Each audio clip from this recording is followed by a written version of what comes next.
Hello, and welcome to Perspectives on Neurodiversity, a podcast dedicated to challenging myths and assumptions about neurodiverse life. I am your host, Christopher Scott Wyatt, speaking as the Autistic Me.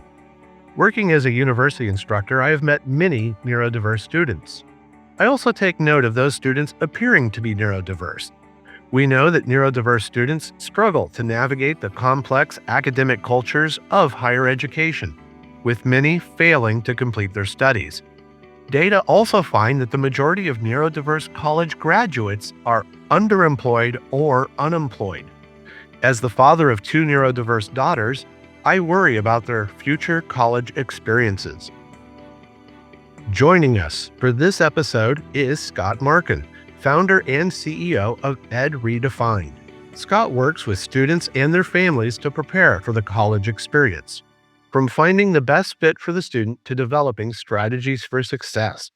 Scott is also the parent of a neurodiverse college student. Welcome to Perspectives on Neurodiversity, Scott. Thanks very much, Christopher. I appreciate the opportunity to be with you. Let's first define what is Ed Redefined.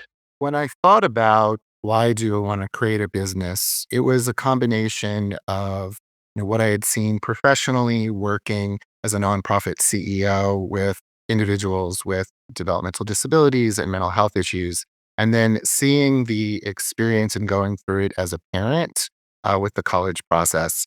And I think that for many students who are neurodiverse, they need to do it in a different way. And so that's where the education redefined came from. And I actually shortened it to Ed Redefined based on branding and not being actually able to get an education redefined website. But I have a philosophy of, redefining what education means and how you can do education and be successful in education beyond, what is thought of traditionally as what a college experience might be. Many neurodiverse students who are diagnosed received either an IEP, an individualized education plan, or a 504 plan during their K 12 experiences. Transitioning to the university, many are not aware of how few supports there are and what supports there are may be limited. Can you talk about how you prepare students for that major transition from the K 12 world of mandated, federally mandated IEPs, 504s to an academic community that, quite honestly, we sometimes do the absolute bare minimum? That's a really great question. And, I'm glad to be able to discuss it. So there's a couple of things. I would actually say, first of all, that, for students who are in private schools, they, typically do not have an IEP. They're not required to have an IEP. Some private schools have their own version of an IEP, might be called an individual support plan. So not everybody who, is looking to go to college has the IEP. One of the biggest things that people don't understand is that the IEP or 5L plan does not transfer to college from high school. And, the main reason is that the law changes. Now, I'm not an attorney, so I have to be careful what I say. But when, somebody is in high school, the supports, are guided by the IDEA, and that ends when, somebody finishes high school. And so when they're in college, the support is based on, the American with Disabilities Act, the ADA. And that is based on giving people equal access. It's a different standard. So as a result, there are some types of supports that students can get in high school that they very likely cannot get in college, but also there's support in college that students can get that they necessarily did not get in high school. So I do a lot of education about that. If I'm give a lot of workshops, to between 50, a couple hundred people, and I always talk about that to help people be prepared. And when I work with students individually, what I will do is I will look at their IEP or their 504 plan, and I look at their documentation that they have. And I first talk to students that says, you have perhaps 20 accommodations listed on your IEP. Which ones do you actually use? And then I'll discuss with them, whether or not I think those are ones that could transfer to college or, they can't. And so one of the ones that is often a big shock to students is that there are students that get extra time on tests and exams, right? And then many students also get extra time to turn in assignments late. And that latter one is not a standard accommodation in college, and it's very difficult to get that accommodation. So I'll talk to students about that.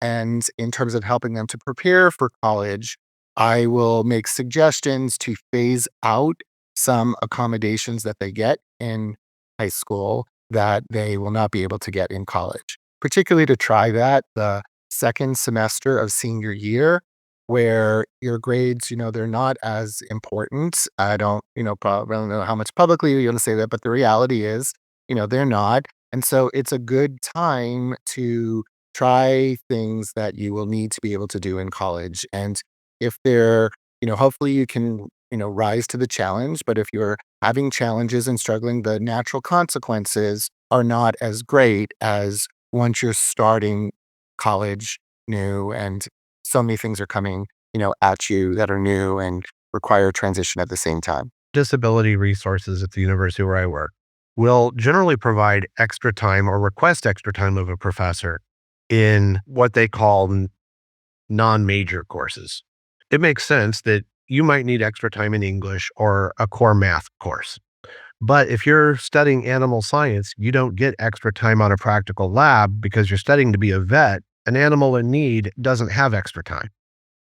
That has been upheld by the federal courts, and I think for good reason. You don't want a nurse who got extra time on the exams with the practicum when your life is at stake. I understand that. But students often feel slighted. They feel like, why does this happen? And trying to explain to them that difference. I'm currently teaching business communications, business English. I am allowed to give extra time. My department, no problem. You need 50% extra time. I can give it. But the junior, senior level biology labs, their standard is if it will reflect on your career choice, they can't do it because there are no extra time allotments for taking the vet board. Because if you want to be a vet and do the practicum, you don't get extra time. So, how would you explain to a student that there are careers that are actually time sensitive and that is why they slowly do away with some of these accommodations? How do you frame that so the student understands the reality of their future career choices? So I think one of the things is talking about that you cannot have a modified curriculum.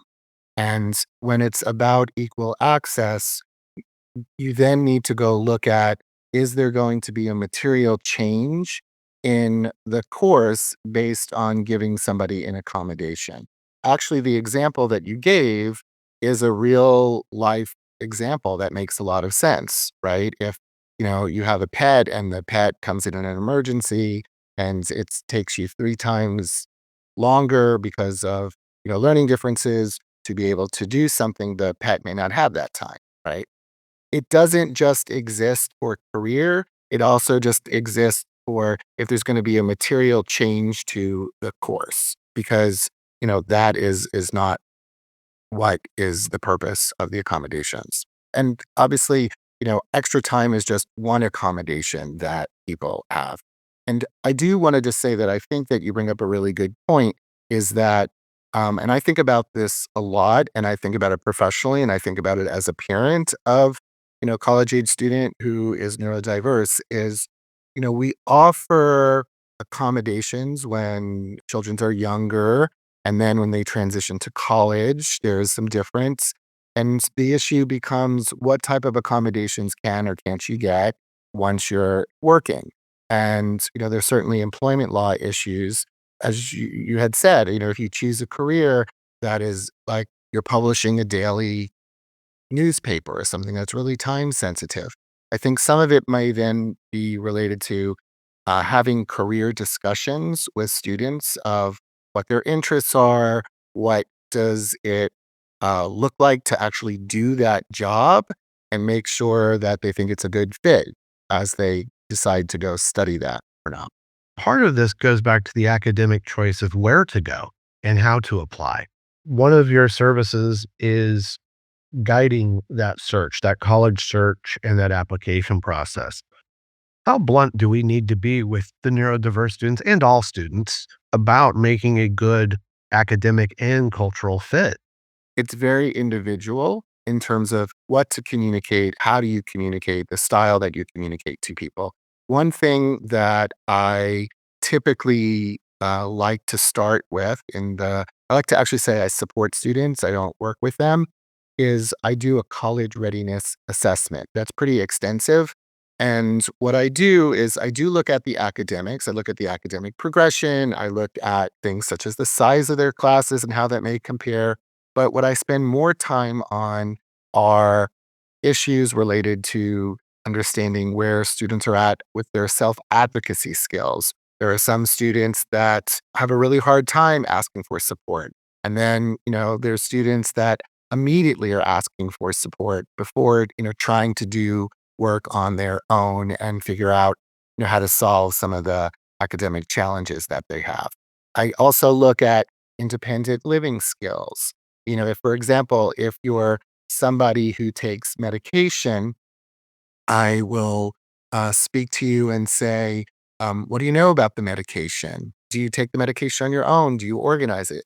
And if somebody says, and this has happened, my mom leaves a blue pill next to my cereal in the morning, I'm thinking that if that individual chooses to take medication and continue with that, there is a lot of education that will need to happen in order for the student to be independent, unless somebody is contacting the student every single morning if they're taking morning medication.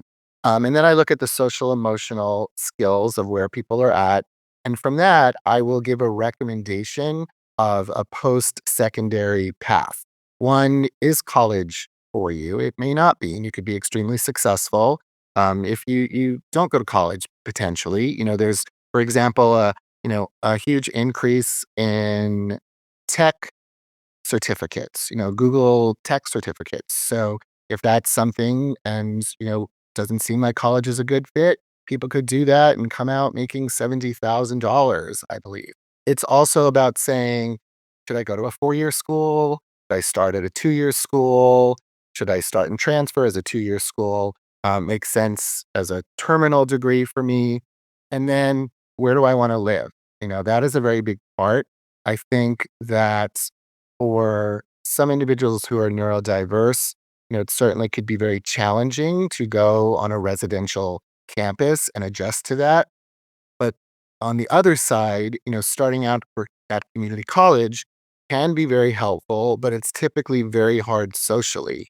There's limited opportunities on a community college compared to a 4-year residential college. There's many different reasons why students go to community college. They're at different stages in their life. The classes are offered at different, times of the day often. And so while there is community, it's not as strong of a sense of community as you have as a 4-year college. So I think some of determining what you should do and which direction you want to pursue is thinking about what's the biggest priorities for you. Obviously, academics, you're going to school to learn, but there's a lot more than academics in, making choices related to college. You mentioned the example of taking pills, taking medication. Some of the neurodiverse students that I have mentored or worked with directly have problems with executive function that include even getting to class on the right day of the week. People may snicker at that or whatever, but it is a very serious problem when you have to look at a calendar and you need to be told, is it Wednesday or is it Thursday? Is it my Wednesday schedule, my Thursday schedule? Do I have class at noon? Do I have class at 2? These things matter because not making it to class is a problem. And so that executive function, it affects everything from getting dressed, taking the right pills on the right day, going grocery shopping. All of those things are executive function. Neurodiversity often includes challenges with that time management and life management. How do you determine if a student is ready to either go into something like the college living experience, supported, or A CLE program is unfortunately also a paid program typically versus go into the dorm and good luck.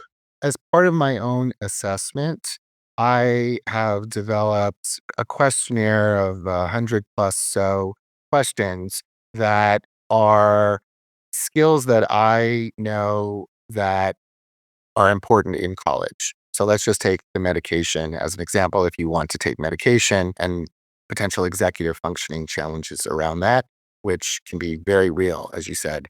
So I will ask students to self assess themselves, and then we'll ask the parents the same sort of questions. And from that, I will provide a list of here are certain skills that they're not necessarily mutually exclusive, but work on before you go to school, or these are some skills that you will need likely some support at college. And it could be that it's ongoing support versus it's support that, is to help with the transition, maybe the first semester or the first year. And I will then give a recommendation of what's the level of support that you need. Like you make a very good point. Let's say somebody is autistic. There's everything from I don't need any support to there's a few colleges that are exclusively for neurodiverse individuals and individuals who learn differently.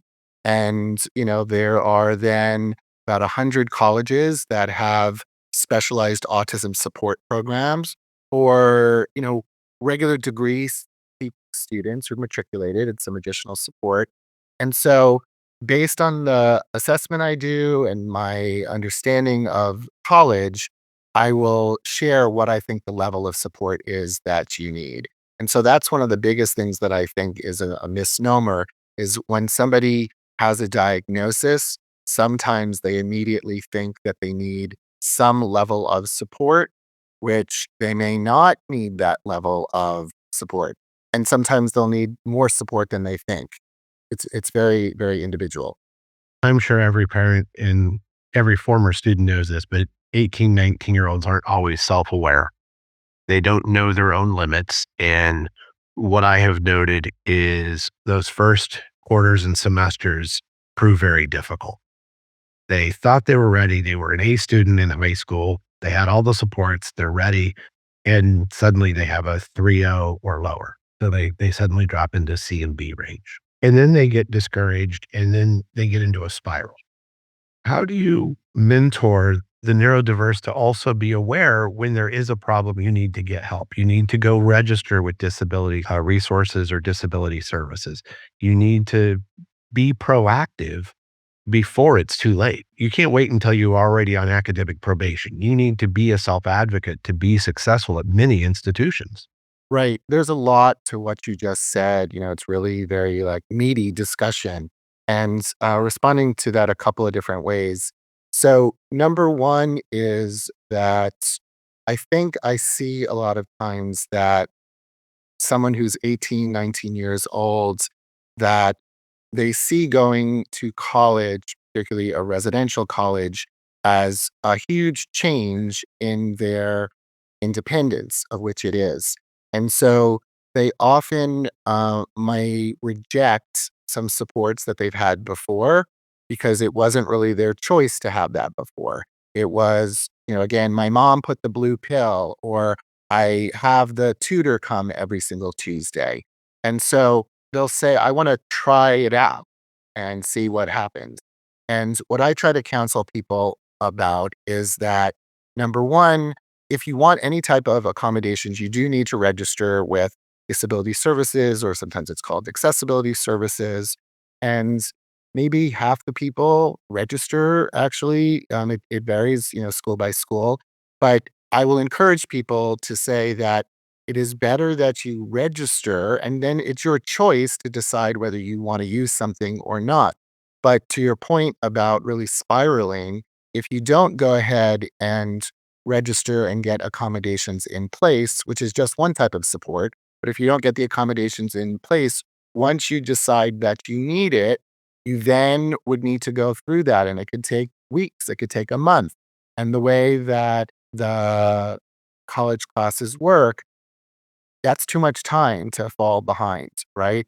And so the first semester can be really challenging. There's some other things that, I like to suggest. I often like to look for colleges for students that have strong first year experience programs. And if people are not familiar with what that is, so every school pretty much has an orientation, and the orientation can be one day to it could be, numerous days. And a first year experience, sort of blows that up. And you'll have, different levels of that. You'll often first see where freshmen take a seminar together. Maybe the seminar is about how to navigate resources on campus. And then there's some schools that may have a first year experience for an entire semester where your orientation leader, who is an upperclassman, becomes a peer mentor. They still go to the dorm and they'll do activities once a week. They'll check in with someone. So that transition period and having some extra support to start out with often is very helpful. And the last thing I guess I just want to say is that I also like students to look at the type of supports that they've had and they may need and be open to using and see if they can do some things proactively to lessen everything happening at the same time. Just a case in point is that increasingly colleges and universities are using technology for note taking and getting away from human note takers.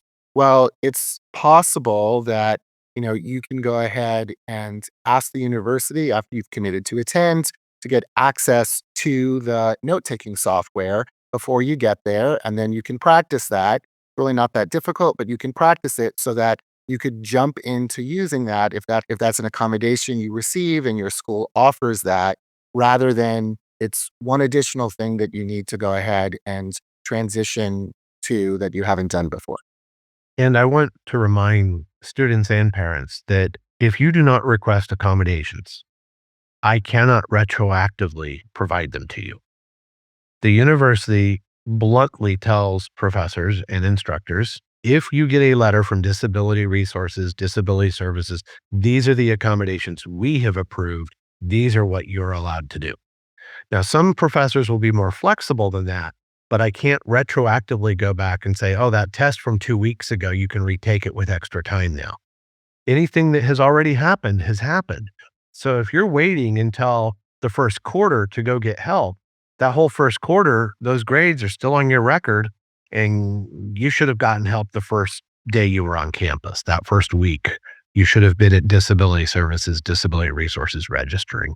So I agree with that, but I would back up the timing is that as soon as you commit to a school, which is by May 1st, is the national commitment deadline, you should reach out to disability accessibility services to find out about registering, to find out their specific documentation.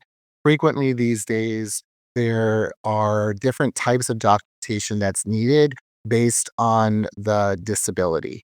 And so, if you're someone, let's say, with ADHD, the documentation that you have may or may not be acceptable. It may or may not be current enough.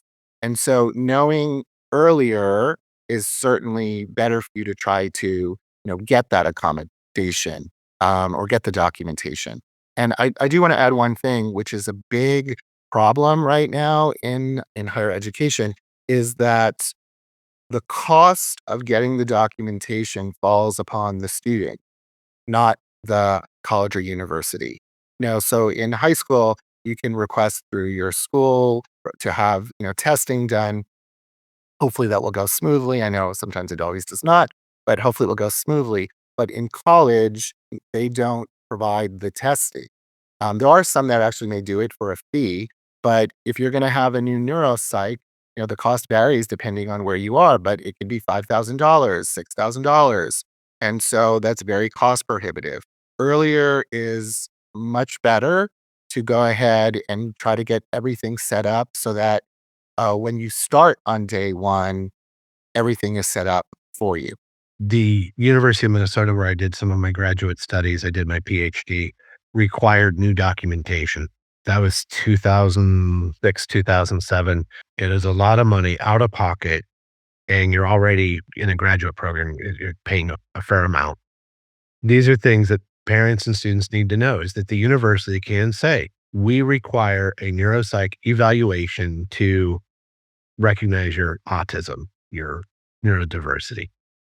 For ADHD, they often require a medical professional's diagnosis. They will not take your word is not good enough for a university by any means, but some will require a psychologist, some will require a psychiatrist, some will allow your family physician. You need to know which they want because it turned out that Minnesota would not accept a regular MD. It had to be a neuropsych eval.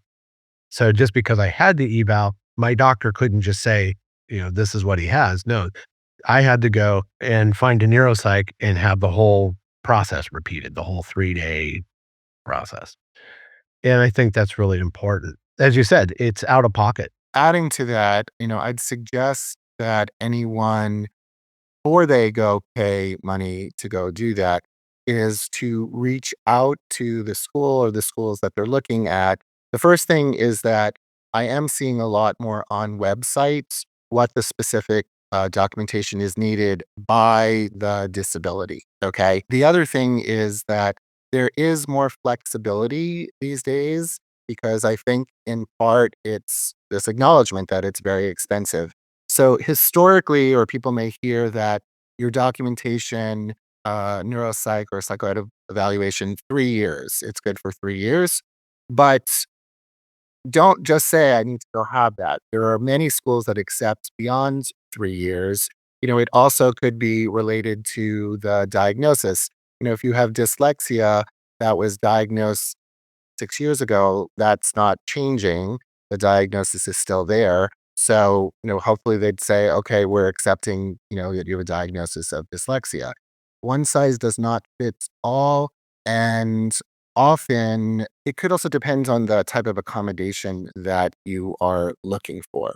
I would say the one that's most tricky right now sort of relates to ADHD because some people may have from a mental health professional a letter that says that Scott is diagnosed with ADHD, but most schools are looking for psychoeducational evaluation or a neuropsych related to that.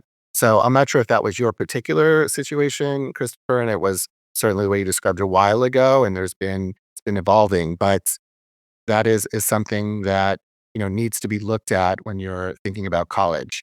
So the one thing I want to add is that applying to college is a totally different process than applying for accommodations. And when you apply, it's not the same time period, it's not the same process.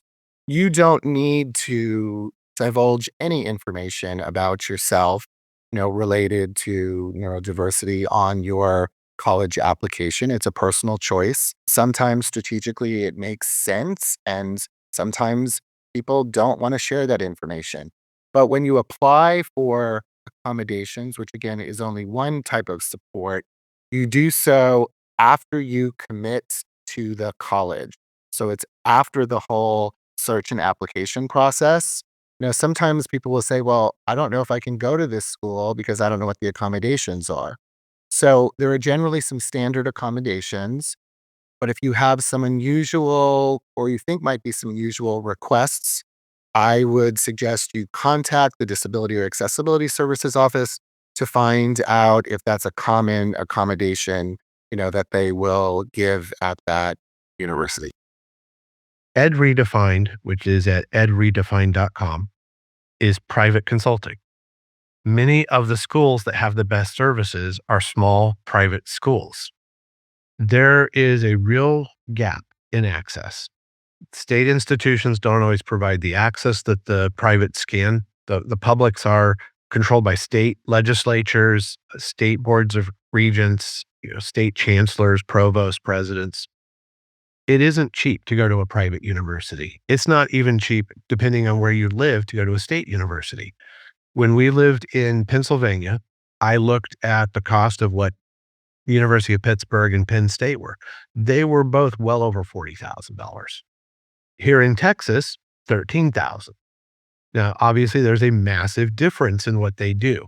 The schools here are very focused, they are very affordable, but they are very STEM based because the public, that's what they'll fund. You want to be a liberal arts student, you almost have to go to one of the private schools here in Texas. I just read an article, University of California, UC Merced, is doing an open enrollment for students from about 10 school districts. They are in socioeconomically disadvantaged areas. If you're in the top 10 or 12%, you will be able to be admitted to UC Merced. And there's a list.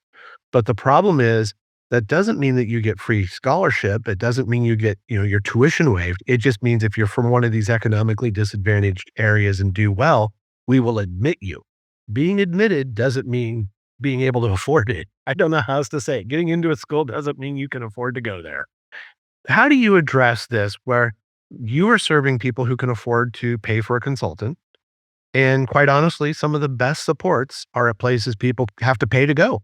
So there's a couple of ways I'd like to respond to that. So my background, I spent more than 20, probably close to 25 years, in the nonprofit sector, providing support to individuals, across a wide spectrum. And a lot of community-based support is geared towards individuals in a low socioeconomic. I really appreciate that comment, and I've spent, most of my career focused on that. That's one reason the type of work that I do a lot of workshops and training for I was trying to figure it out. I know it's been last year at least 1,000 people last year, as well as because I have a very specialized expertise, I train other high school counselors who are I was just at a conference, 2 weeks ago where, I'm involved in providing training so that the high school counselor who is available to students, he may obviously not to the extent that could provide the individual support that I could to a private client, but helping to go ahead and educate people to provide more support. The other thing is that I'm not actually sure of the number, but there are actually a fair number of the autism support programs that are at public universities. They're not at some small private liberal arts school. And it's interesting because of the fact that often from like a cultural fit, going to a smaller school can be way better fit than going to, a large public university, and the size of the classes. And so I wouldn't just say that I can't go to private school because of that. So a couple of resources that I'd like to give.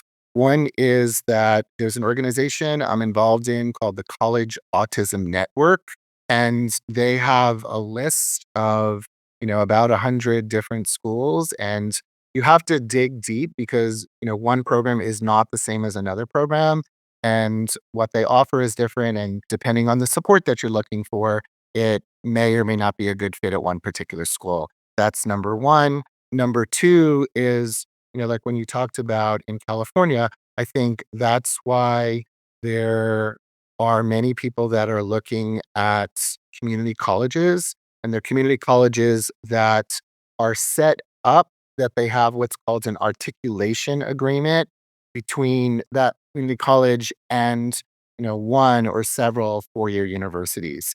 And in addition to being cheaper, there can be a lot of benefits to starting at community college for somebody who's neurodiverse. This class size are typically not that large.